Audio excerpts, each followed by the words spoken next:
মদিনার মসজিদে নববী শরীফে আল্লাহ নবী সাহাবা হুজুরদেরকে নিয়ে ওয়াজ করছে।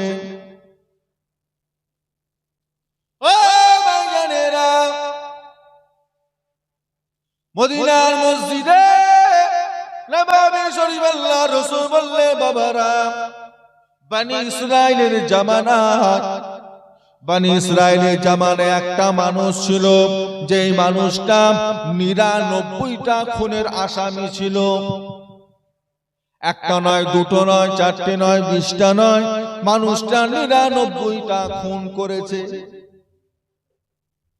মানুষটা বাড়িতে শুয়ে শুয়ে চিন্তা করছে, আমি যদি এখনই মারা যাই, গ্রামের মানুষ আমাকে কবর দিয়ে চলে আসবে, আমার একটা কবর হয়ে যাবে, আর আমার কবর হবার পরে ওই কবরের সাপ বিছে আমাকে কামড়াবে, কষ্ট দেবে।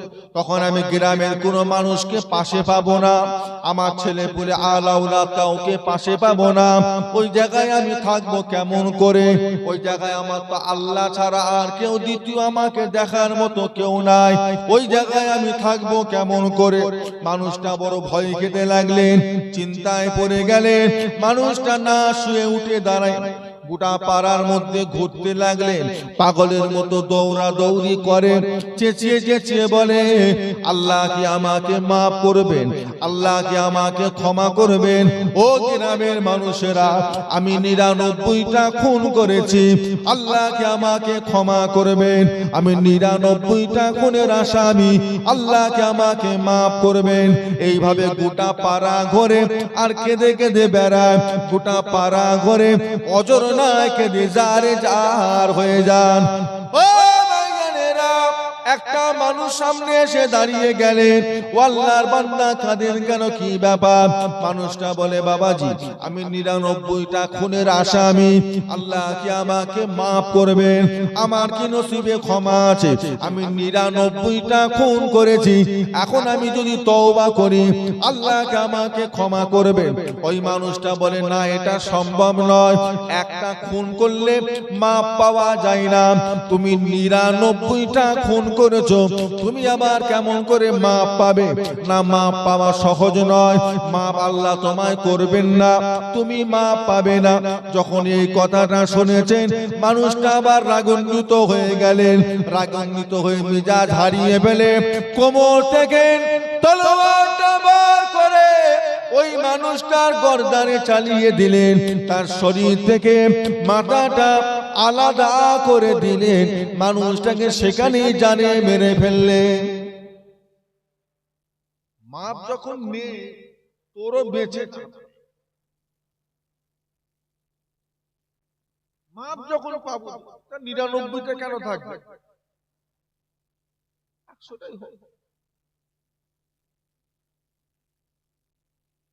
এটা হলো একটা শয়তানি ধোঁকা। কেউ যদি আপনাকে বলে কোনদিন তুই যা গুনাহ করেছিস না, তোকে আল্লাহ মাফ করবে না, জানবেন এটা একটা শয়তানি ধোঁকা, ও আপনাকে ভালো হতে দিচ্ছে না। যতই বড় গুনাহগার হন, বান্দা যদি অন্তর দিয়ে তওবা করে, আমার আল্লাহ ওই বান্দার জীবনের পাহাড় পরিমাণ গুনাহকেও আমার আল্লাহ মাফ করে দেবেন। জোরে বলুন সুবহানাল্লাহ। এটা মহব্বতে বলবেন।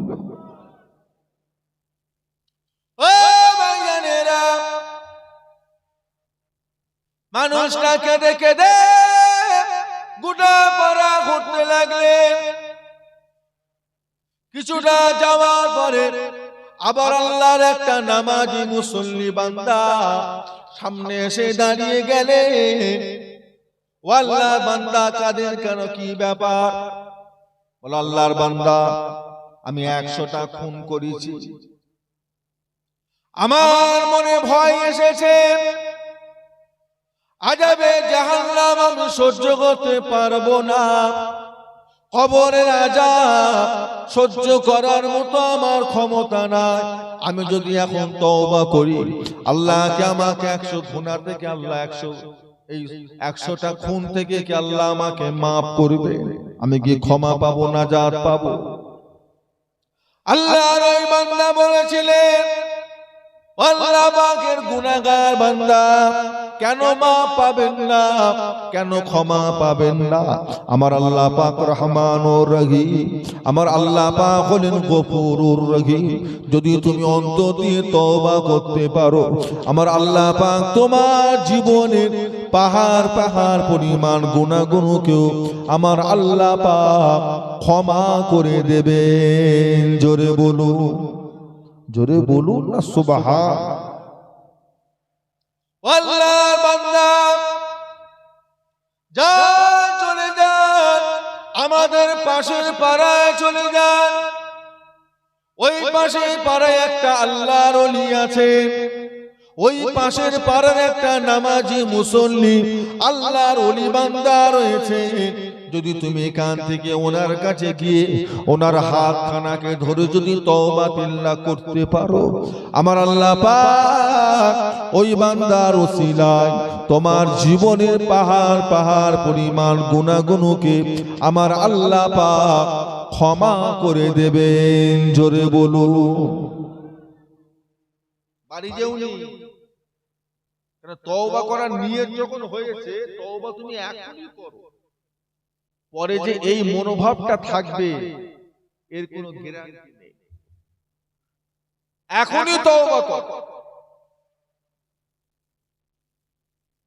যখনই তওবা করতে মন চাইবে তখন তওবা করবে। থাক কাল করব, পরশু করব, তারপর দিন করব, তারপর দিন আপনার এই গুনার কথাটা আর মনে থাকবে না। আল্লাহর নবী আমার আপনার নবী দয়ার নবী বলেন, ময়দানে মাহশারে কিয়ামতের দিন আল্লাহ পাক প্রত্যেকটা বান্দা বান্দিকে আল্লাহ পাক 5টা করে আল্লাহ প্রশ্ন করবেন।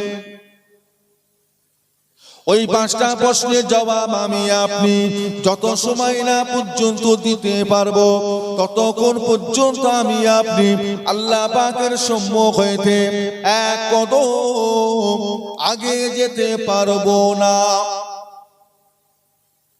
আল্লাহ রাব্বুল আলামিন ময়দানে মাহশারে কিয়ামতের দিন আল্লাহ পাক দাঁড় করিয়ে আপনাকে আমাকে আল্লাহ জিজ্ঞাসা করবেন।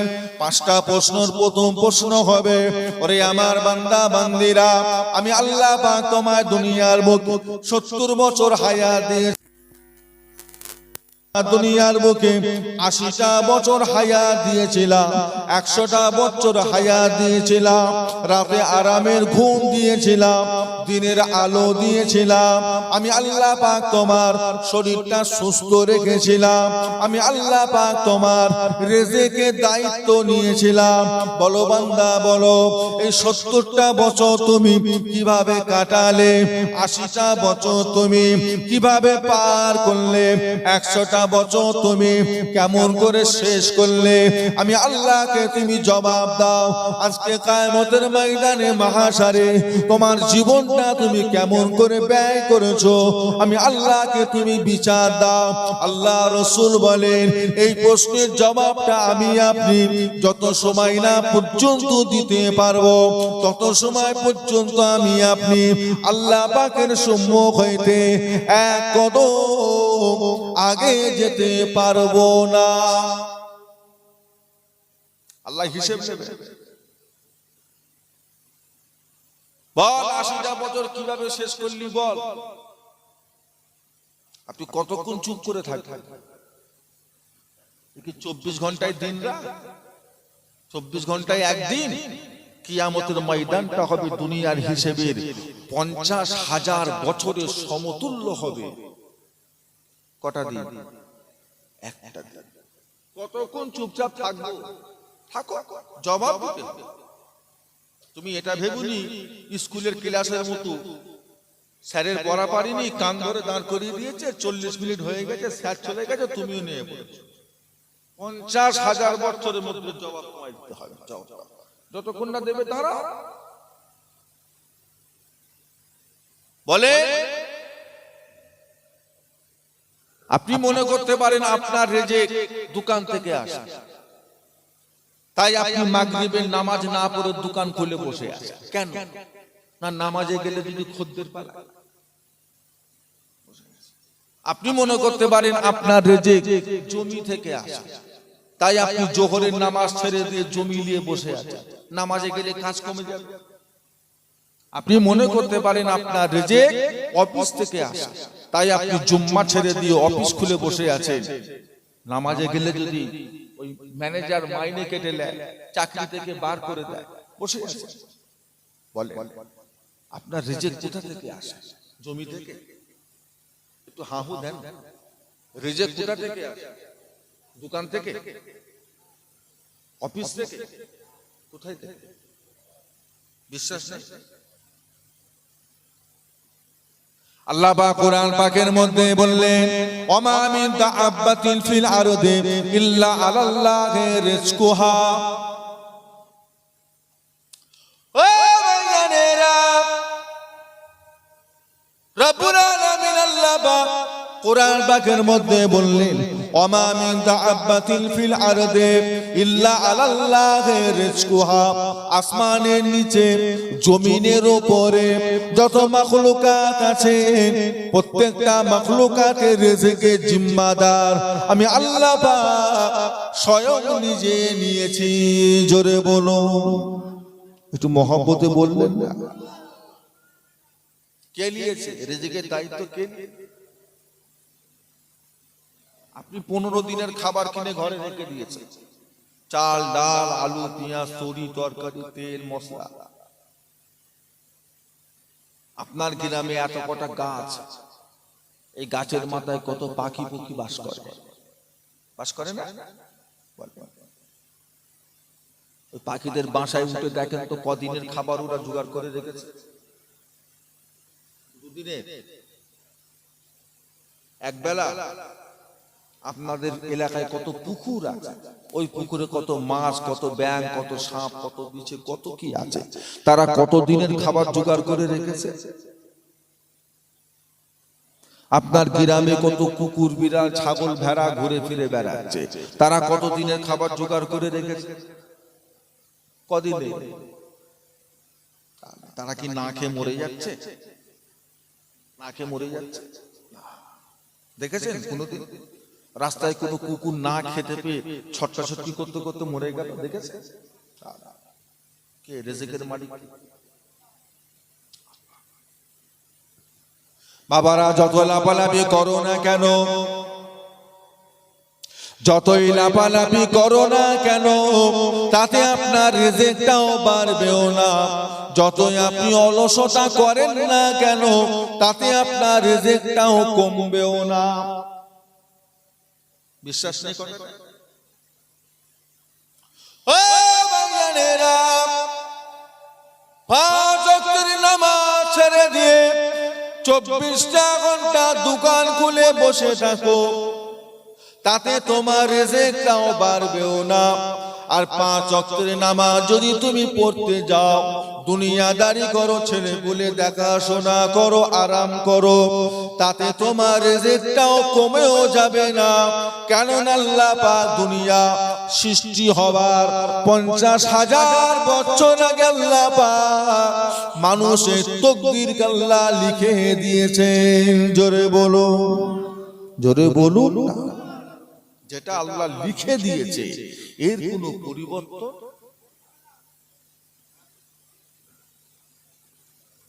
ভরসা আছে? রিজিক বাড়বেও না,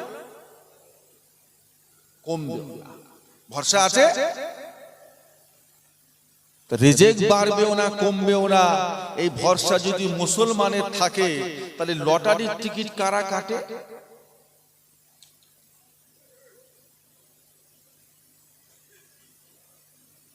কি গো, লটারি লটারি চলে? আছে এলাকায় দোকান টোকান আছে, আছে। ওদের তো বিক্রি টিক্রি হয় না, কি বলে? লটারি বিক্রি হয়, ও ঘোষ পাড়ার লোকে রাখে।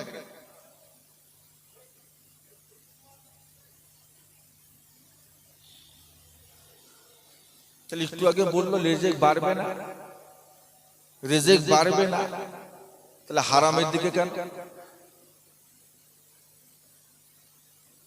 হারামের দিকে কেন? মাথা মোটা পাগল, বেহুদা নাদান, আল্লাহর উপর ভরসা নেই। আল্লাহ যদি তোমার নসিবে রাখে, লটারি কাটলে পাবে, না কাটলেও পাবে। আর নসিবে যদি তোমার কানা করিও না থাকে, তুমি লটারির গোডাউনটা কিনে ফেলবে, কি পাবে?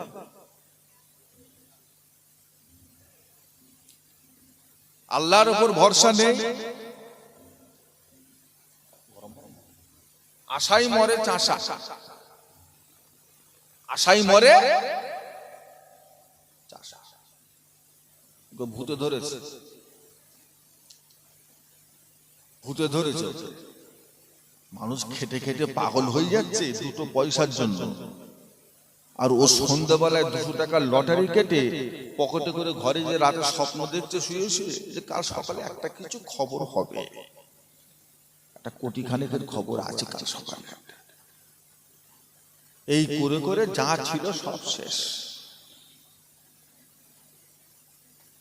এবার দেখি ঘর থেকে মাথায় করে ফ্রিজটা বার করছে। ফ্রিজ তার মানে কি? ওটা বিক্রি করে ফেলে লটারি কাটবে।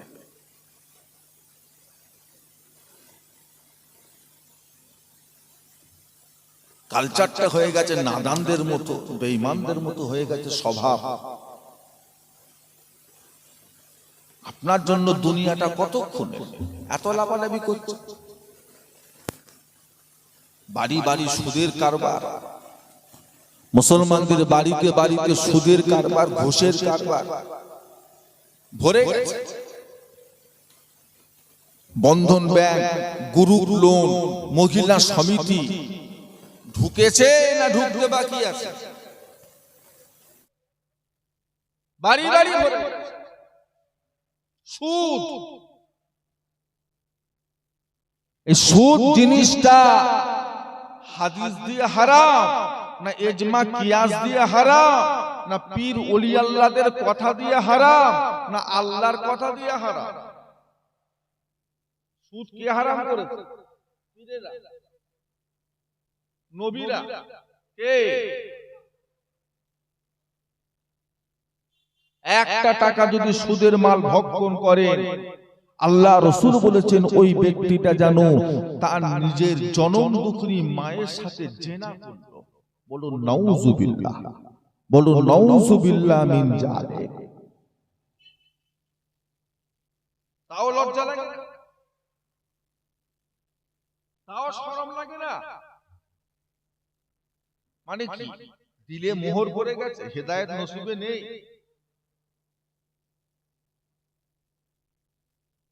বন্ধু হয়ে বন্ধুকে টাকা ধার দিলেন, তাতেও সুদ খাচ্ছে।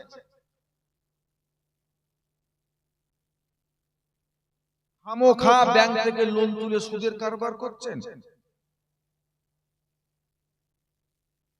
ছেলেটার বিয়ে দিলেন, তাতেও মেয়ের বাপে গলার উপরে পা তুলে দিয়ে সেখানেও খাচ্ছে।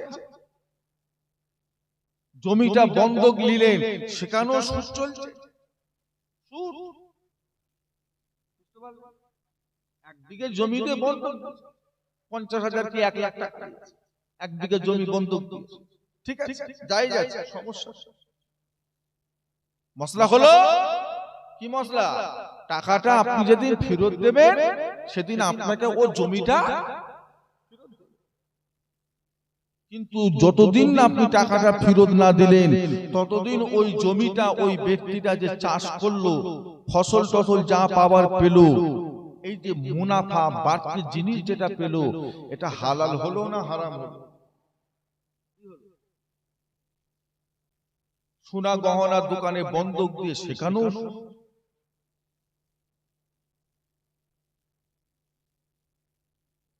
নিজেরাও খাচ্ছে, ছেলে পুলেগুলোকেও খাওয়াচ্ছে, বুড়ো মা বাপকেও খাওয়াচ্ছে।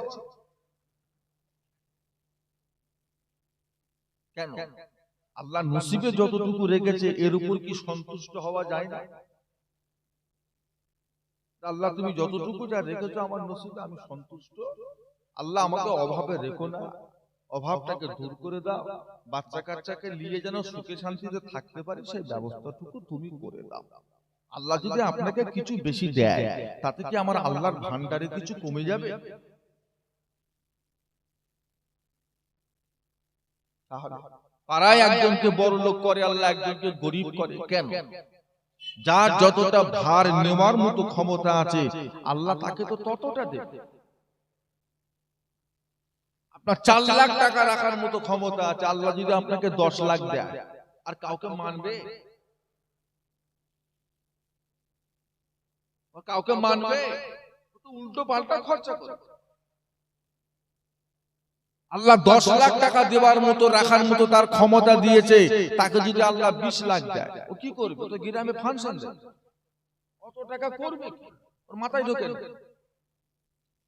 দেখেন মুসলমানদের বিয়েতে এখন ফাংশন হচ্ছে, গান হচ্ছে, গান বড় বড় বক্স লাগিয়ে সারা রাত হই হই হচ্ছে, পাড়ার লোকেদের ঘুম হারাম করে ফেলছে।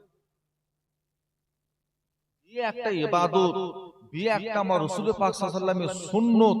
সেই সুন্নত কাজে তুমি গান বাজনা বেজিয়ে হই হল্লা তামাশা বুম টুম ফেটিয়ে, তার মানে কি? টাকা বেশি হয়ে গেছে, টাকা বেশি হয়ে গেছে, কিভাবে খরচা করবে মাথায় ঢুকছে। তওবা করেন।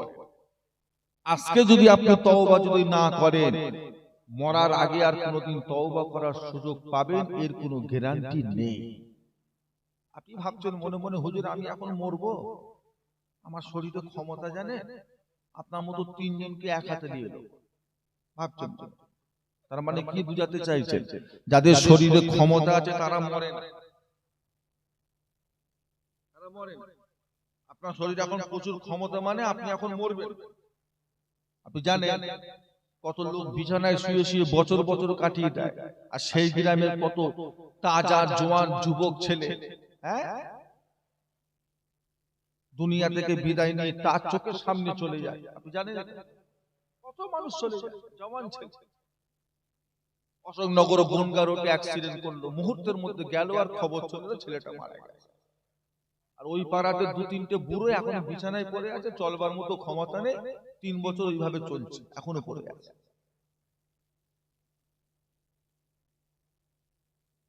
শরীরে ক্ষমতা আছে মানে আমার এখন হায়াত আছে, এই ধারণাটা আপনার ভুল।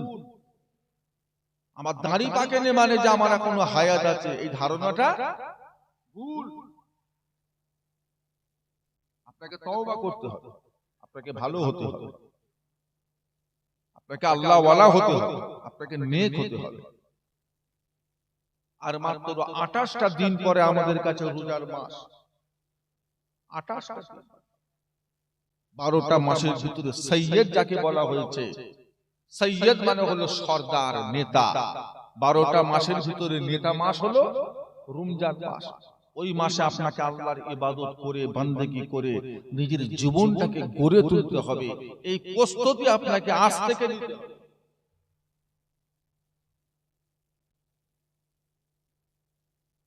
আজকে প্রস্তুতি নেন। আল্লাহ যা করার করেছে আমাকে মাফ করে দাও, ভুল হয়েছে আল্লাহ, অন্যায় হয়েছে, অপরাধ হয়েছে আল্লাহ, তুমি আমাকে ক্ষমা করে দাও। আজ থেকে আমি আর হারাম খাবো না আল্লাহ, আমি আজ থেকে যা হবার হয়েছে আল্লাহ তুমি আমাকে হালাল কামায় বরকত দাও, আমি আজ থেকে হারামকে পরহেজ করব, সেই তৌফিক আমাকে দাও আল্লাহ। হারামের প্রতি লোভকে আমার অন্তর থেকে দূর করে দাও। আল্লাহর কাছে দোয়া চান।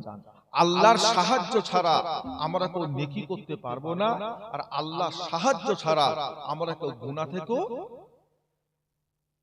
বাঁচতে পারবো না। দুটো কাজেই আমাদের আল্লাহর সাহায্য, আল্লাহর কাছে চান। যা হবার হয়েছে তওবা করো।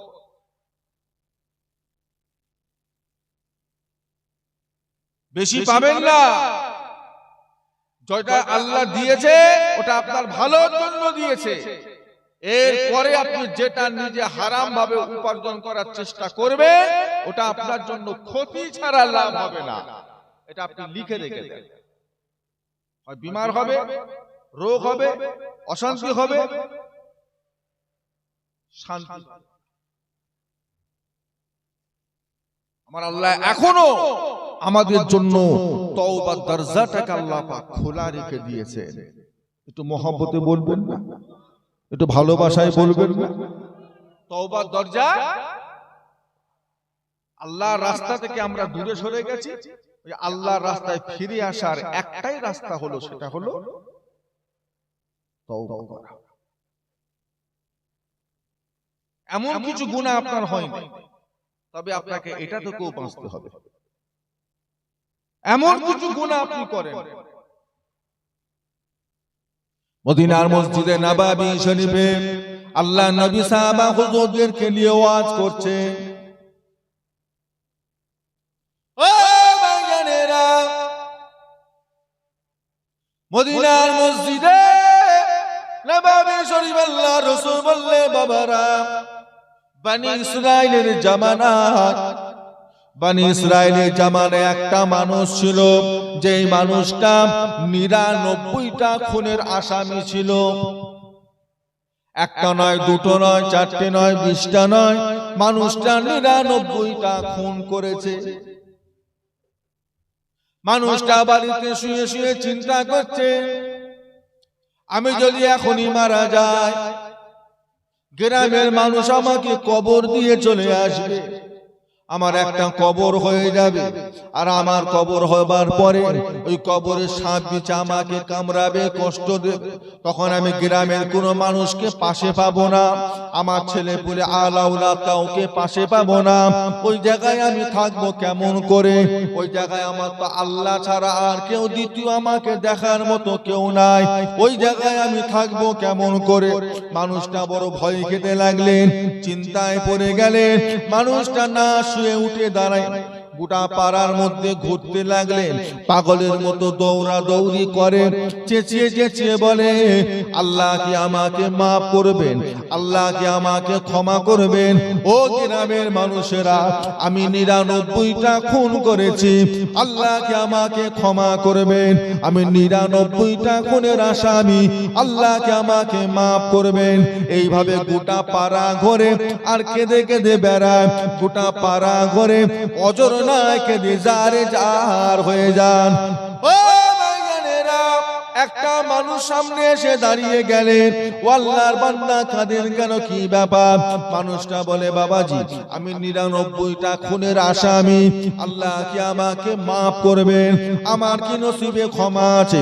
আমি 99টা খুন করেছি, এখন আমি যদি তওবা করি, আল্লাহ কি আমাকে ক্ষমা করবেন? ওই মানুষটা বলে, না, এটা সম্ভব নয়, একটা খুন করলে মাপ পাওয়া যায় না, তুমি 99টা খুন করেছো, তুমি আবার কেমন করে মাপ পাবে? না, মাপ পাওয়া সহজ নয়, মাপ আল্লাহ তোমায় করবেন না, তুমি মাপ পাবে না। যখন এই কথাটা শুনেছেন, মানুষটা আবার রাগান্বিত হয়ে গেলেন, রাগান্বিত হয়ে মেজাজ হারিয়ে ফেলে কোমর থেকে তলোয়ারটা বার করে ওই মানুষটার গর্দানে চালিয়ে দিলেন, তার শরীর থেকে মাথাটা আলাদা করে দিলেন, মানুষটাকে সেখানেই জানে মেরে ফেললেন। মাপ যখন নেই, তোরও বেঁচে থাকে, মাপ যখন পাবো, 99টা কেন থাকবে? 100টাই হবে। এটা হলো একটা শয়তানি ধোঁকা। কেউ যদি আপনাকে বলে কোনদিন তুই যা গুনাহ করেছিস না, তোকে আল্লাহ মাফ করবে না, জানবেন এটা একটা শয়তানি ধোঁকা, ও আপনাকে ভালো হতে দিচ্ছে না। যতই বড় গুনাহগার হন, বান্দা যদি অন্তর দিয়ে তওবা করে, আমার আল্লাহ ওই বান্দার জীবনের পাহাড় পরিমাণ গুনাহকেও আমার আল্লাহ মাফ করে দেবেন। জোরে বলুন সুবহানাল্লাহ। একটু মহব্বতে বলবেন।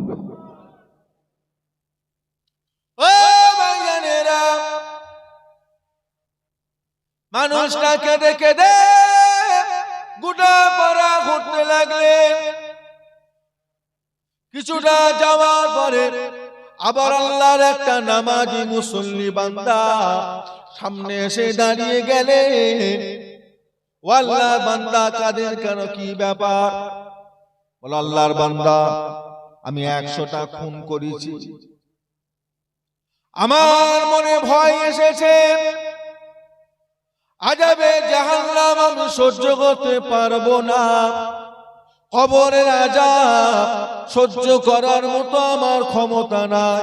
আমি যদি এখন তওবা করি, আল্লাহকে আমাকে 100 গুনাহ থেকে আল্লাহ 100টা খুন থেকে কি আল্লাহ আমাকে maaf করবে? আমি কি ক্ষমা পাবো, নাজাত পাবো? আল্লাহর ওই বান্দা বলেছিলেন, আল্লাহ পাকের গুনাহগার বান্দা কেন maaf পাবেন না, কেন ক্ষমা পাবেন না? আমার আল্লাহ পাক রহমানুর রহিম, আমার আল্লাহ পাক হলেন গফুরুর রহিম। যদি তুমি অন্তর দিয়ে তওবা করতে পারো, আমার আল্লাহ পাক তোমার জীবনের পাহাড় পাহাড় পরিমাণ গুনাহগুলোকেও আমার আল্লাহ পাক ক্ষমা করে দেবেন। জোরে বলুন, জোরে বলুন না সুবহান। আল্লাহর বান্দা যান, চলে যান, আমাদের পাশের পাড়ায় চলে যান। ওই পাশের পাড়ায় একটা আল্লাহর ওলি আছে, ওই পাশের পাড়ার একটা নামাজি মুসল্লি আল্লাহর ওলি বান্দা রয়েছে।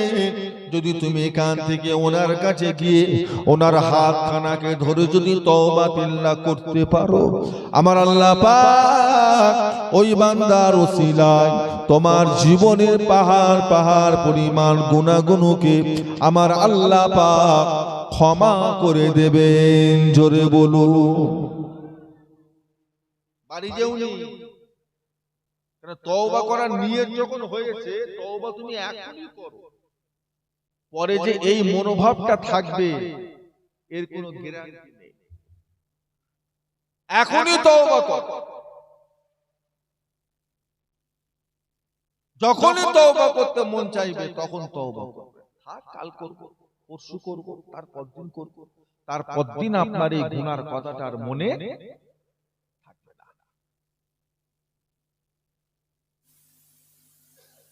তারপর দিন যে আপনি তওবা করার সুযোগ পাবেন তার কোনো গ্যারান্টি।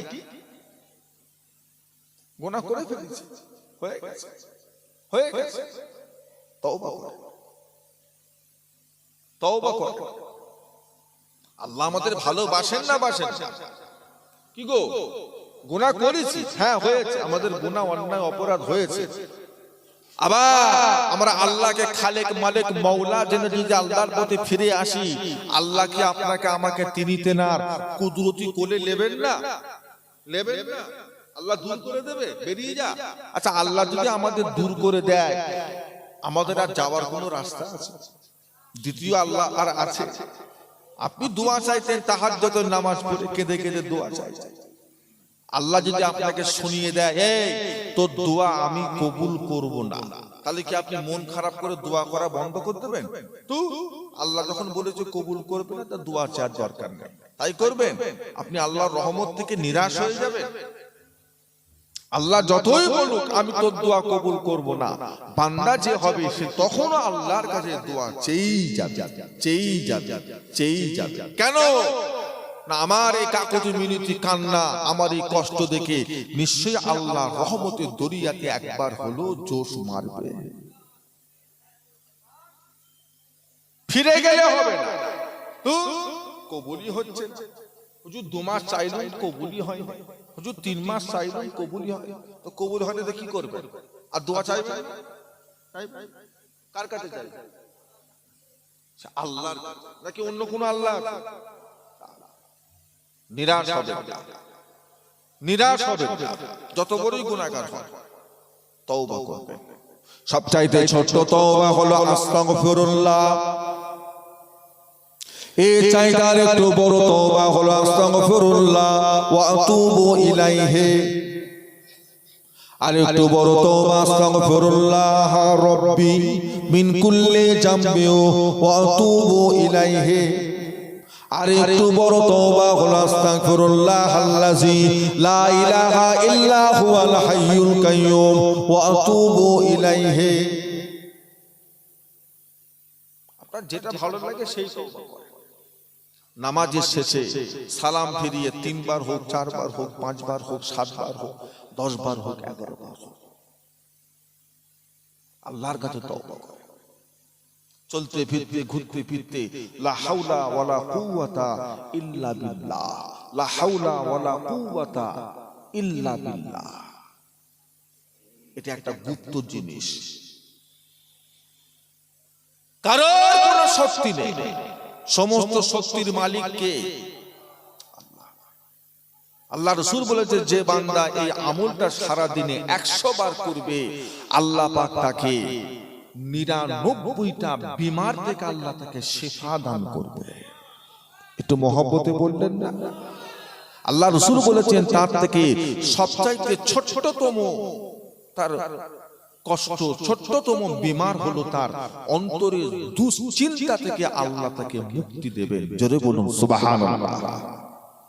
লা হাওলা ওয়ালা কুওয়াতা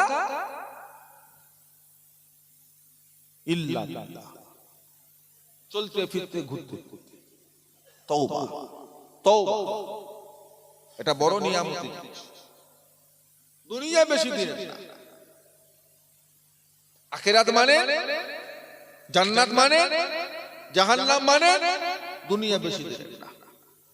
এই দুনিয়াটা আল্লাহ মুসলমানদের জন্য জেলখানা করেছেন, কাফেরদের জন্য আল্লাহ জান্নাত করেছেন। দেখতে পাচ্ছেন না নমুনা? নমুনা দেখতে পাচ্ছেন জুলুমটা কেমন চলছে, বেঈমানদের অত্যাচার কেমন চলছে? দেখে দেখে দেখে দেখে কিচ্ছু ভুল নেই, সব ঠিক, কাগজপত্র জিনিসপত্র সব ঠিক, কোনো গন্ডগোল নেই, কোনো ঝামেলা নেই, কিচ্ছু। তারপর কত অসুস্থ মানুষ, কত মুরব্বী মানুষ, কত মহিলার পেটে বাচ্চা, কত মহিলার নতুন বাচ্চা হয়েছে 2 মাসের বাচ্চা, ওই ঘাড়ে করে পিঠে করে ভিডিও সামনে গিয়ে সকাল 10টা থেকে বিকাল 5টা পর্যন্ত দেরিয়ে দেরিয়ে দেরিয়ে দেরিয়ে পা ফুলে যাচ্ছে। কত মানুষ বেহুশ হয়ে পড়ে যাচ্ছে, কত মানুষ অজ্ঞান হয়ে যাচ্ছে, কত মানুষ অসুস্থ হয়ে পড়ছে। কোনো দয়া আছে? কথা বলে না। মানুষ, এরা মানুষ, অবলা জানোয়ারের থেকে এদের ব্যবহার 1 লাখ খারাপ হয়ে গেছে। এরা মানুষ।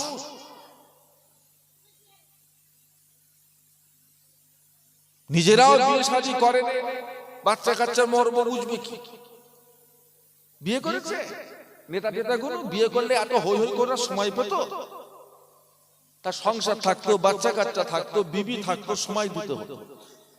দেখে বিয়ে নেই, বাচ্চা নেই, কেউ নেই, পিছন টান নেই, কারোর বাচ্চার প্রতি দয়া মায়া।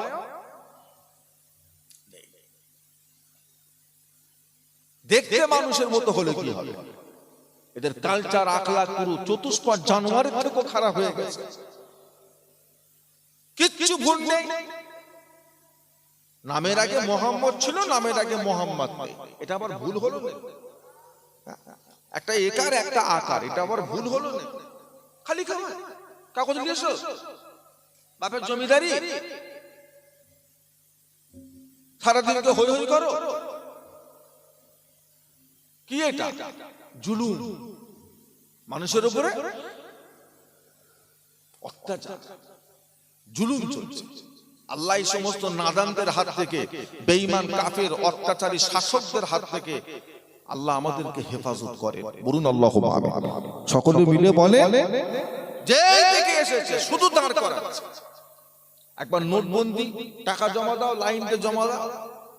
আবার জিও সিম লাও, সেও লাইন দিয়ে লাও।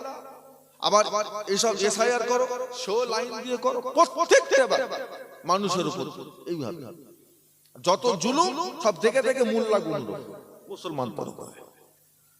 একবার মাদ্রাসার উপর, একবার মসজিদের উপর, একবার খানকার উপর, একবার কবরস্থান, একবার ওয়াকফ সম্পত্তির উপর। এমন কাফেরদের রাজত্ব চলছে। একটা মুসলমান বোন যেটু বোরকা পরে বারাসাতের উপর দিয়ে হেঁটে যাবে, সুস্থভাবে তার যাবার কোনো লাইন নেই, তার জানে ভয় ভয় নিয়ে হেঁটে হেঁটে যেতে হচ্ছে। কেউ না কেউ বোরকাটা টেনে না ধরে।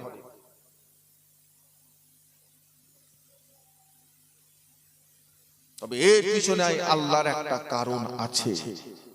আল্লাহ রাসূল বলেছেন, মুসলমান যখন আল্লাহ ভোলা হয়ে যাবে, দ্বীন ভোলা হয়ে যাবে, ইসলাম ভোলা হয়ে যাবে, আল্লাহ সেই মুসলমানদের উপরে জালেম বাদশা পাঠিয়ে আল্লাহ অত্যাচার করবে। কেন? জালেম বাদশা আমাদের উপর অত্যাচার যতক্ষণ না করবে, ততক্ষণ আমরা ভালো পথে আসব। অত্যাচার না হলে আমরা দিন দিন আরো খারাপ হয়ে যাব। অত্যাচার না হলে আরো খারাপ, আর যেই অত্যাচার শুরু হবে আস্তে আস্তে আমরা লাইন আসবে। এটাও একটা কারণ, এটাও একটা কারণ।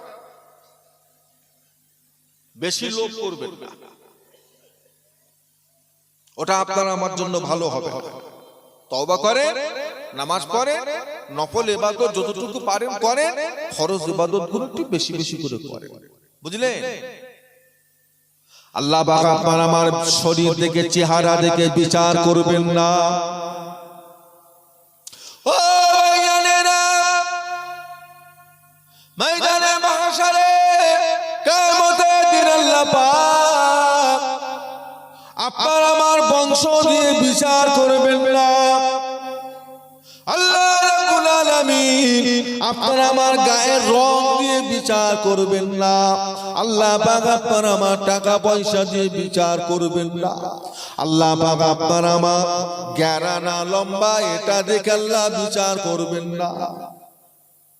আল্লাহ পাক যদি টাকা পয়সা দেখতেন, আল্লাহ যদি বান্দার গায়ের রং দেখতেন, আল্লাহ যদি বান্দার বংশ দেখতেন, আল্লাহ পাক যদি বান্দার চেহারা দেখতেন, আল্লাহ যদি বান্দার ঘর বাড়ি বিল্ডিং বালাখানা দেখতেন, তাহলে কি হতো?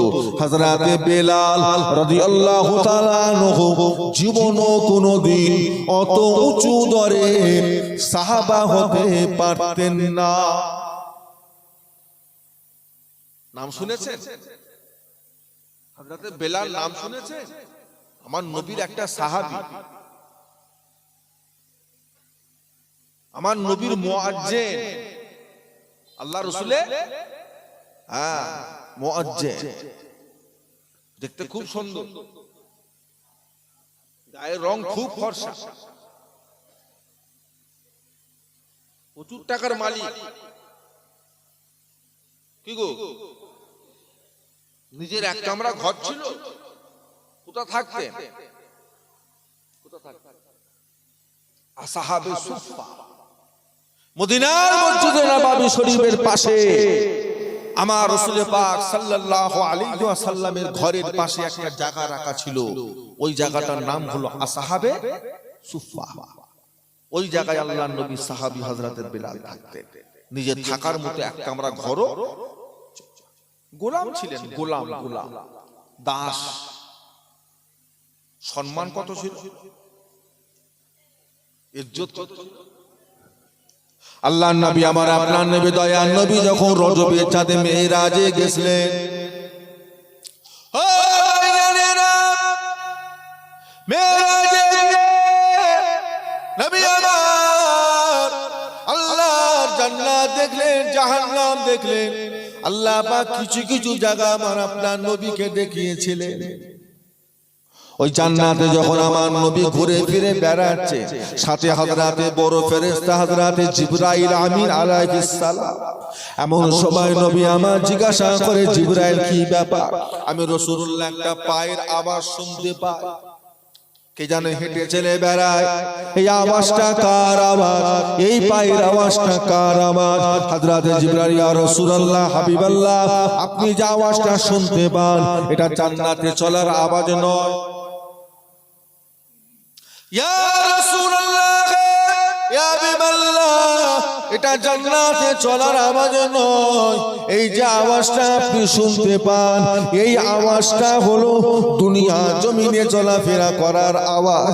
হুজুর আপনি জানেন না, আপনার সাহাবী হযরতে বেলাল রাদিয়াল্লাহু তাআলা আনহু যখন দুনিয়া জমিনে চলে ফিরে বেড়ায়, ওনা দুনিয়া জমিনে চলাফেরা করার পায়ের আওয়াজটা আল্লাহ জান্নাত পর্যন্ত পৌঁছে যায়। জোরে বলুন, কুতা হযরতে বেলাল কুতা? দুনিয়া থেকে প্রথম আসমানের দূরত্ব কত? অনেক কত, 50,000 বছরের রাস্তা। প্রথম আসমান থেকে দ্বিতীয় আসমান 50,000 বছরের রাস্তা। এইভাবে 7 আসমান ভেদ করে আল্লাহর জান্নাতে হযরত বেলালের পায়ের আওয়াজ পৌঁছে গেছে। জোরে বলবেন না? বংশের কারণে কথা বলে না, টাকা পয়সার কারণে, গায়ের রঙের কারণে, তাহলে কিচ্ছু নেই। বেলালের কোনো গুণ ছিল? হযরত বেলালে দুনিয়াবি কোনো গুণ ছিল যে অনেক টাকার মালিক, খুব ভালো বংশ, দেখতে খুব ভালো, এমন কোনো গুণ ছিল? কিচ্ছু। বলে আল্লাহর নবীর কাছে কি হযরত বেলালের থেকে আর দামি সাহাবা ছিল না? হযরত বেলালের থেকে দামি দামি সাহাবা আমার রাসূলের পাকে ছিল না? ছিল না? হযরত বেলালই সবচেয়ে দামি? না, বেলালের থেকে অনেক দামি সাহাবা আমার রাসূলের পাকে। আল্লাহর নবীর এমনও সাহাবা ছিলেন যে সাহাবার কথা আল্লাহ রাসূল বলেছিলেন, বাবারা আমার এই সাহাবাটা নবীদের মতো ক্ষমতা রাখে। কি নাম বলেন না? ও ভাইয়ানেরা, আল্লাহ রাসূল বলেছিলেন, লাউলা লাকানা লাকানা উমার লা নবিয়া বাদি, লাকানা উমার লা নবিয়া বাদি, আমার পরে আর দুনিয়ায় কোন নবী হবে না।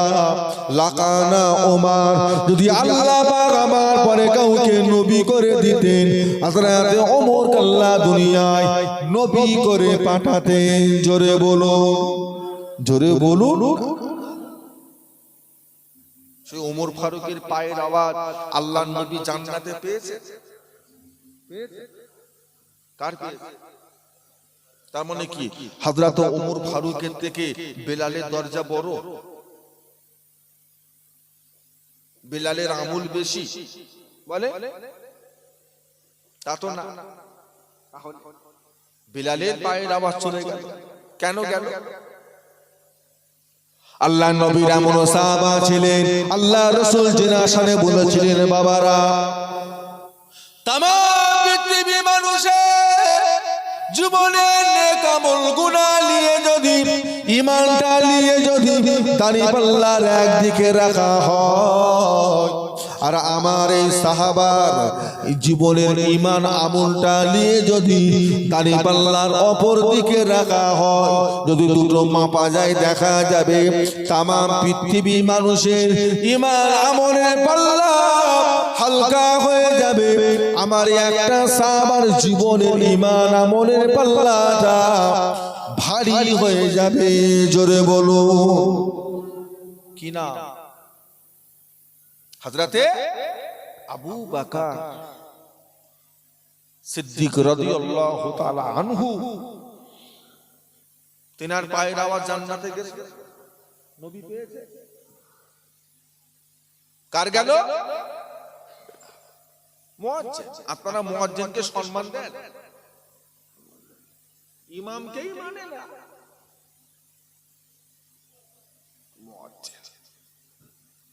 একদিন দায়িত্ব নেন না, ইমামেরটা না, মুয়াজ্জিনেরটা একদিন নেন। একদিন দায়িত্ব নেন ইমামের, মুয়াজ্জিনের 5 ওয়াক্ত আজানের দায়িত্ব একদিন নেন।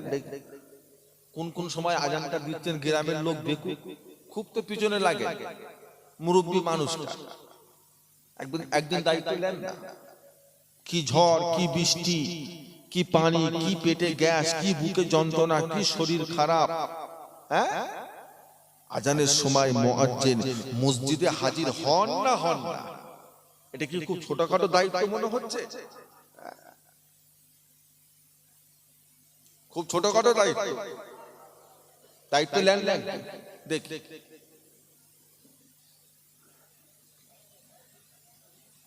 আমার ভাইজানেরা, বাবাজিরা, আমার দোস্তরা, আল্লাহ নবীর এমন সাহাবা ছিলেন যে সাহাবা যখন ইন্তেকাল হয়ে গেছিলেন, আল্লাহ নবী সাহাবার ইন্তেকালের পরে আল্লাহ পাকের আরশ পর্যন্ত কেঁপে উঠেছিল।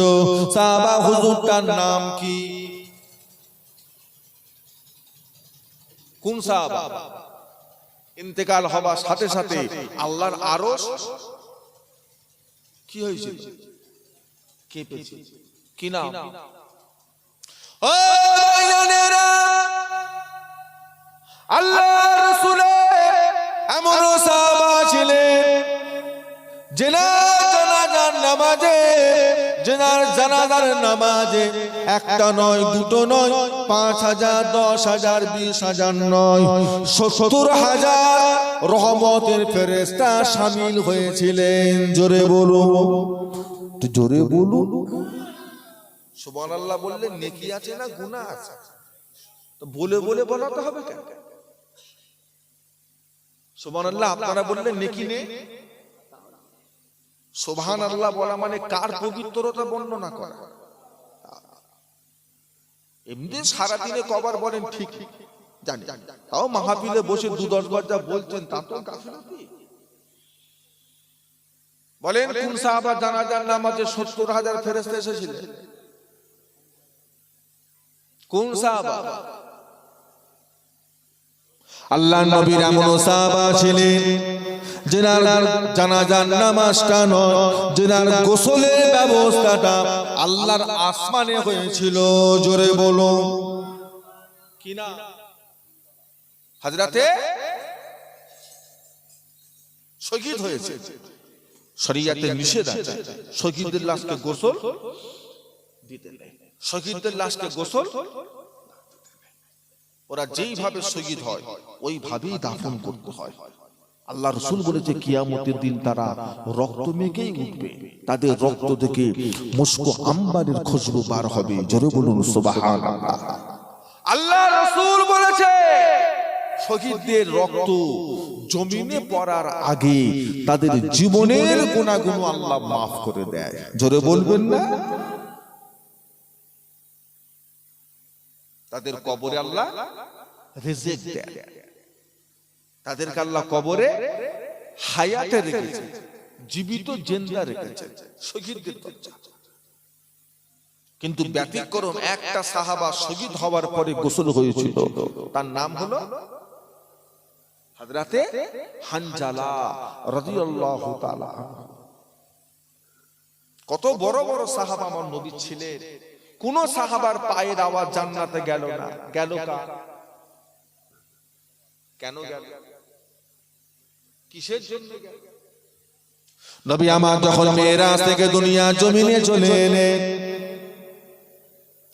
ও ভাইজানেরা, হযরতে বিলালকে ডাকলেন, বাবা এখানে আসেন। হযরতে বিলাল, ইয়া রাসূলুল্লাহ, হাবিবাল্লাহ। যে হুজুর বলেন, আল্লাহ নবী বলে, বিলাল বাবা তুমি কি আমল করো? ও মদিনার মুয়াজ্জিন বিলাল, কি আমল করো বাবা? বলো বলো, কি ইবাদত করো? হযরতে বিলাল, ইয়া রাসূলুল্লাহ, হাবিবাল্লাহ, তেমন কোন ইবাদত আমার জীবনে নাই, তবে আমি ফরজ নামাজটা পড়ি, ফরজ রোজাটা আমি রাখি, আমি যাকাত দিতে পারি না। আল্লাহ পাক প্রত্যেকটা মুমিন মুসলমানের জন্য যাদেরকে আল্লাহ পাক ধন সম্পদ দিয়েছে, মাল মশলা আল্লাহ পাক টাকা পয়সা যাদেরকে দিয়েছে, সোনা গহনা আল্লাহ পাক যাদেরকে দিয়েছেন, প্রত্যেকটা ধনী ব্যক্তির জন্য আল্লাহ 40 ভাগের 1 ভাগ আল্লাহ রাস্তায় দান করা আল্লাহ পাক ফরজ করেছেন। জোরে বলুন, জোরে বলুন। কবা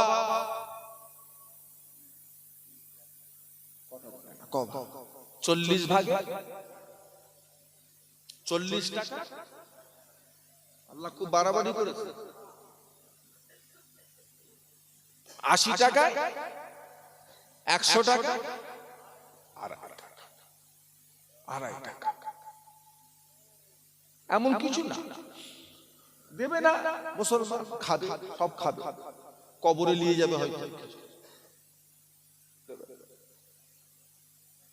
ছেলের জন্য রাখছে, মেয়ের জন্য রাখছে, বাচ্চা কাচ্চার জন্য রাখছে।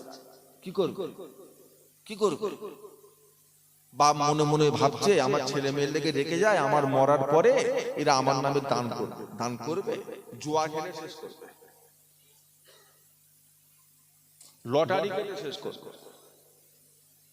ওই বারাসাতের মুখে হ্যাঁ, এয়ারপোর্টের বুকে বড় বড় বারে হলে লেগে মদ খেয়ে সারা সারা রাত ন্যাংটা মেয়ে নাচ দেখতে দেখতে শেষ করে।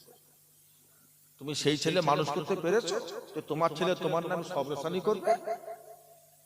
শুধু ছেলে তৈরি করলেই হয়ে যায়, আর কোনো দায়িত্ব নেই।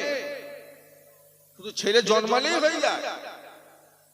ছেলে জন্ম কার হয়? কুকুরেরও ছেলে হয়, গাধারও ছেলে হয়, গরুরও ছেলে হয়, ছাগলেরও ছেলে হয়, মানুষেরও ছেলে হয়, একই ব্যাপার। হুজুর আমার দায়িত্ব শেষ। কি করেছো বাবা? না, 3টে ছেলের বিয়ে দিয়ে দিচ্ছি, 4 বিঘে করে জমি দিয়ে দিচ্ছি, দত্তপুকুর বাজারে 2টো করে দোকান করে দিচ্ছি। আর কি করেছো? যে যা রান্নাঘর বাথরুম সব আলাদা আলাদা করে দিয়েছি। হুজুর দায়িত্ব শেষ, দায়িত্ব শেষ। ছেলেকে নামাজ শিখাবে কে? পাকনা পাক শিখাবে কে? জাকাতের মশলা শিখাবে কে? কথা বলে না। কার দায়িত্বে? কার দায়িত্বে? হুজুরে, মুলি সাহেবে? আল্লাহ কোরআন পাকে বলেছে, ইয়া আইয়ুহাল্লাযীনা আমানু কু আনফুসাকুম ওয়া আহলিকুম নারা। এই ঈমানদার, নিজে বাঁচো আর তোমার বাচ্চা কাচ্চা গোনাকে জাহান্নামের আগুন থেকে। কোথায় যাচ্ছ? কোথায় যাচ্ছ? কোন পাড়া? না হুজুর পাশের পাড়া। কোনো দরকার নেই। বাচ্চা কাচ্চা দেখে, বাচ্চা কাচ্চাটাকে গ্রামে জলসা হলে মাহফিল হলে চাঁদা তুলতে যায়, অনেকে বড় বড় কথা বলে। কেন জলসা দিস? নামাজি পারে না, ছেলেরা কেউ নামাজি পড়ে না, এত টাকা খরচা করে কেন জলসা? তোমার ছেলে নামাজ পড়ে না তো হুজুর কি করবে? হুজুরের উপর দায়িত্ব। তোমার ছেলে নামাজ পড়ে না, জলসার নামে দোষ, নিজের দোষটা পরের নামে চাপাচ্ছ। তোমার ছেলের বয়স কত? বলে ছেলের বয়স কত? 30 বছর। তা আপনার ছেলে আপনার আন্ডারে 30 বছর রয়েছে, 30 বছরের মধ্যে তাকে আপনি নামাজি করতে পারলেন না, আর হুজুর 2 ঘন্টা নামাজি করতে পারবেন? এই যে দোষটা জলসার নামে দেয়, হুজুরদের নামে দেয়, দোষটা ঠিক দেয় কি? বলেন আপনারা, ঠিক দেয় কি দোষটা? তুমি বাপ হয়ে জুম্মার দিন 2 রাকাত পরে বেরিয়ে ছুটছো, তো ছেলে কি করবে? বসে থাকবে মসজিদে? তোমার যদি হুঁশ না থাকে, এতদিন যা করেছো করেছো, ছেলে বড় হয়ে গেছে, এবার বাপের মধ্যে কিছু পরিবর্তন আনার দরকার আছে। এখনো যদি তুমি বাজারে বসে বসে হই হল্লা করো, ছেলে পুলেদের সামনে যদি গালিগালাজ করো, মিথ্যা কথা বলো, চকলকরি করো, পরনিন্দা পরচর্চা করো, তো ছেলেগুলো কি হবে? তুমি তো জুম্মার দিন 2 রাকাত পরে এত জোরে ছুটছো, তোমার ছোঁটা থেকে মনে হতো যেন মসজিদে আল্লাহর পুলিশ বসে আছে, এত জোরে ছুটছে না। বুড়ো ভাব, বাচ্চাগুলো যাচ্ছে যাচ্ছে, বুড়ো বুড়ো ভাব, 2 রাকাত কি হবে? ছেলেগুলো কি হবে? নাতিপুতি কি হবে? পালাবে।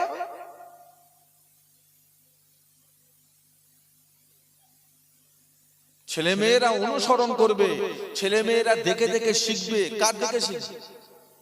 বাপের এবং মায়ের। মেয়ের বয়স হয়ে গেল, মাধ্যমিকে পড়ছে মেয়ে, আর তুমি তার মা। এখনো যদি তুমি বিকালবেলা ঘর থেকে বাইরে বেরিয়ে পাড়ার ছেলেদের সাথে চ্যাংরামু করো, হই হই করো, গল্প গুজব করো, ঠেলাঠেলি করো, গুদুগুদু, তো তোমার মেয়েটা কি শিখবে? এতদিন যা করেছো করেছো, মেয়ে যখন বড় হয়ে গেছে, এবার মায়ের মধ্যে পরিবর্তন আসার দরকার। আপনি হই হই করবে আর আপনার মেয়ে রাবেয়া বাসনি হবে? এটা হয় কি? বাপ নামাজি, মা নামাজি, কত ভালোভাবে চলাফেরা করে, তাদের মেয়ে বিগড়ে যাচ্ছে, আর তোমার মেয়ে রাবেয়া বাসনি হবে?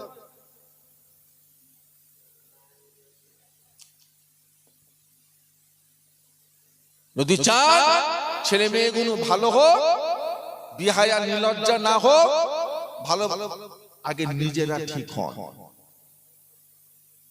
সপ্তাহে একটা দিন মসজিদে যাচ্ছে, সারা সপ্তাহে তো এক কাতারও মুসল্লি ঠিক মতো হয় না। কথা ঠিক বলছি না বেশি বলে ফেলছি? এক কাতারও তো মুসল্লি হয় না। ফজরের কথা বলিনি, জোহরেরও বলছি, আসরেরও বলছি, মাগরিবেরও বলছি, ঠিক মতো এক কাতারও তো হয় না। তাতেও যদি জুম্মার দিন গেলেন, তাতেও যদি একটু নামাজগুলো যদি পড়তেন, ছেলে মেয়ে একটু শিখতো, বাচ্চারা একটু শিখতো, ছেলেরা যা আব্বা যখন পড়ছে আমি একটু পড়বো। একটু যদি রাগারাগি করতেন বাড়িতে, এই তুই প্রতি সপ্তাহে 2 রাকাত করে পালাস কেন? চাপকাবো, চাপকানি খেয়েছো, পিঠে চামড়া তুলে ফেলবো তোমার। সপ্তাহে যার 2 রাকাত পড়ছো আর বেরিয়ে চলে আসছো। হাফ নামাজ পড়ে আসো,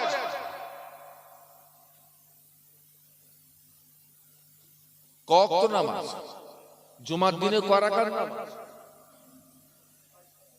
22 রাকাত, 2 রাকাত করে। একদিন গেছে যা, 2 দিন গেছে যা, ও বাবা, বছরে 52টা জুমা 52 দিনই পালাচ্ছে। এত ব্যস্ত। একটা দিন আপনার প্যারালাইসিস হয়ে যাবে, একটা দিন আপনার ব্রেন স্ট্রোক করবে, একটা দিন আপনার শরীরের একটা অঙ্গ পড়ে যাবে। মসজিদের আজান শুনতে পাবে, ঘরে শুয়ে শুয়ে কেঁদে কেঁদে বালিশ ভিজে যাবে, আর আপনার মসজিদে আসার মতো কোনো ক্ষমতা থাকবে না। সেই দিন কিন্তু এই দিনটার কথা আপনার মনে পড়বে। আমি কিভাবে শেষ করেছি, এই ঘাটতি আমি এখন পূরণ করব কিভাবে? আর সুযোগ নেই, আর সুযোগ নেই। তাই আল্লাহর নবী বলেছেন, অসুস্থ হবার আগে সুস্থটাকে তুমি, এই জীবনটাকে তুমি মূল্যায়ন করো, দাম দিতে শেখো। ব্যস্ত হবার আগে ফাঁকা টাইমটা তুমি দাম দিতে শেখো। গরিব হবার আগে যতদিন হাতে পয়সা ছিল সেই দিনটাকে দাম দিতে শেখো। গরিব হয়ে গেছে তখন কাঁদছে, আল্লাহ যদি টাকা দিত, মাদ্রাসায় কিছু দিত, এখন মনে পড়েছে। আর যতদিন হাতে পয়সা ছিল, মনে ছিল তখন মাদ্রাসা মসজিদ দিনের কাজে মনে ছিল না, এখন ওনার মনে পড়েছে মাদ্রাসার কথা। আর কি হবে, সুযোগ বারবার আসে।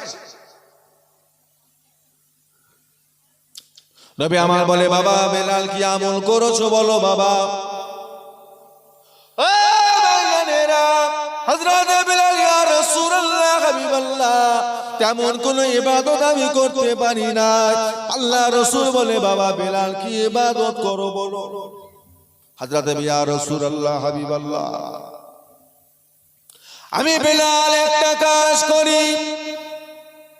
আমি বেলালের যখন উযুটা নষ্ট হয়ে যায়, আমি বেলালের যখন গোসল নষ্ট হয়ে যায়, যখন আমার উযুটা নষ্ট হয়ে যায়, আমি বেলাল উযু আদায় করি। উযুটা আদায় করে নিয়ে মদিনার মসজিদে নববী শরীফে চলে আসি। মদিনার মসজিদে নববী শরীফে চলে এসে আমি বেলাল 2 রাকাত তাহিয়াতুল উযুর নামাজ পড়ে থাকি। জোরে বলুন, তো জোরে বললেন।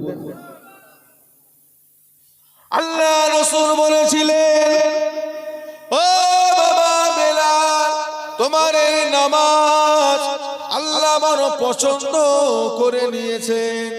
তোমার এই নামাজ আল্লাহ পাক বড় রাজি খুশি হয়ে গিয়েছেন। তোমার এই 2 রাকাত তাহিয়াতুল উযুর নামাজ পড়ার জন্য আল্লাহ তোমার পায়ের আওয়াজ আল্লাহর জান্নাত পর্যন্ত আল্লাহ পৌঁছে দিয়েছে। জোরে বলুন, জোরে বলুন। তাহিয়াতুল উযু করলেই পড়তে পারে, তবে 2 ওয়াক্ত পড়বেন না, মাগরিব আর ফজর। মাগরিব 2 ওয়াক্তের সময় কম, 2 ওয়াক্তের সময়। এই নফল গুলো পড়তে গিয়ে যদি আবার কাজা হয়ে যায়, ফরজ সময় যদি চলে যায়, তাহলে লস হয়ে গেল। নফল যতই ফজিলত হোক, ফরজের তো পড়েন। নফল যতই ফজিলত হোক, ফরজে 2 ওয়াক্ত পড়বেন না।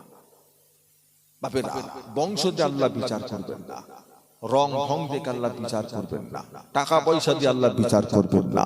আল্লাহ বান্দার বিচার করবেন তার আমলের দিকে খেয়াল করে, বান্দার নিয়ত, বান্দার মনের অবস্থার দিকে খেয়াল করে। আল্লাহ আমাদেরকে নেক আমল করার তৌফিক দান করেন। আল্লাহ আমাদের সকলকে ঈমানে আমলে কায়েম রাখেন।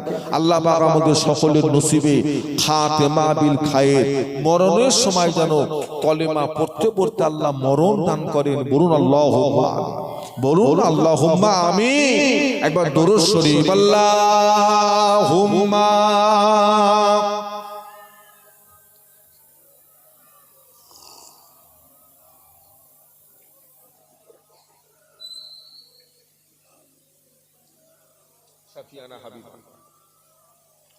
তো মোহাম্মতে পড়েন না আল্লাহুম্মা সাল্লি আলা।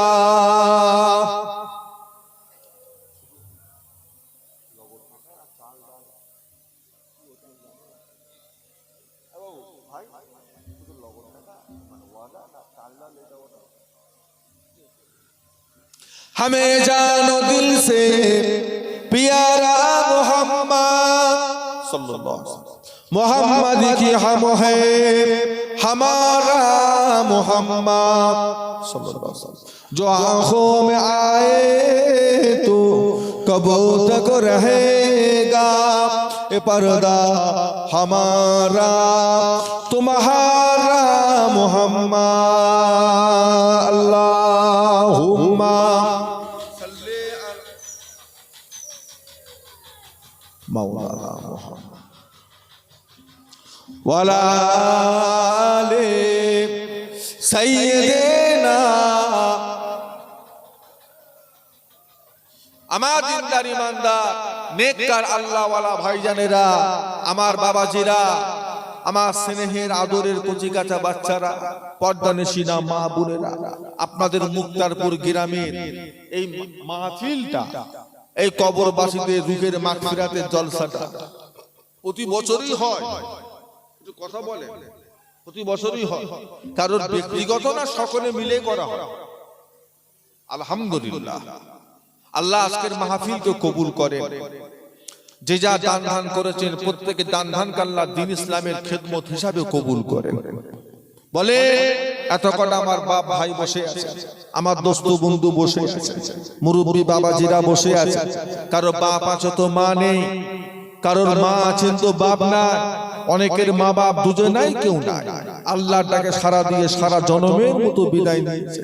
তাদের সাথে দুনিয়ার জিন্দেগি তার জীবনেও কোনোদিন দেখা সাক্ষাৎ হবে না, আর মুলাকাত হবে না। যে গেছে তো গেছেই, সারা জনমের মতো চলে গেছে। সেই সমস্ত মা বাপ কবরে শুয়ে আছে, কে কি হালতে আছে না আছে একমাত্র কে জানে, আল্লাহ, কেউ জানে। তাদের রূহের মাগফিরাতের জন্য, তাদের কবরের শান্তির জন্য, তাদের আখিরাতের নাজাতের জন্য বলে সামনের বছর এই মাহফিলটা কিছুটা হক, কিছুটা সওয়াব আপনার বাপ পাবে, মা পাবে কবরে, তাদের সবরস্থানির জন্য সামনের বছর এই মাহফিলের উদ্দেশ্যে 1000 টাকা দেবার মতো মানুষ কে আছেন বলেন তো দেখি? 1000 টাকা। যে হুজুর আমার মা বাপের নামে তেমন দান খায়রাত করতে পারিনি, তাদের কবরটাও ঠিক মতো জিয়ারত করতে পারিনি, তবে হুজুর আমি সামনের বছরে মা বাপের সবরস্থানির জন্য 1000 টাকা আমি ওয়াদা করলাম, আল্লাহ দেবার সামনের বছর আমরা তো। বলেন কে আছে? কি নাম তোমার?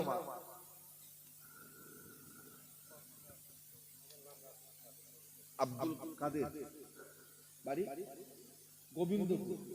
মোহাম্মদ আব্দুল কাদের, গোবিন্দপুর। আমার এই বাবাজি 200 টাকা লগতে দিলেন, আর বাদ বাকি 800 টাকা আল্লাহ দেওয়ায় সামনের বছরে দেওয়ার তৌফিক ওয়াদা করলেন। আল্লাহ পাক ওনাকে সামনের বছর 800 টাকা দেওয়ার মতো আল্লাহ তৌফিক দান করেন। বলুন আল্লাহুম্মা আমিন। আল্লাহ পাক আপনার বান্দা যে ওসিলায় যে নিয়তে আল্লাহ দান করেছে, ওয়াদা করেছে, আল্লাহ দিলের নেক নিয়ত কবুল করে, হায়াতে কিসমতে বরকত দেন, রোগ শোক বালা মুসিবত থেকে আল্লাহ হেফাজত করে। যারা যারা কবরবাসী হয়ে গেছে আল্লাহ তাদের প্রত্যেককে আল্লাহ কবরে শান্তিতে রাখেন। সকলে বলুন আল্লাহুম্মা আমিন, বলুন আল্লাহুম্মা। তোমার নাম কি? আব্দুল্লাহ।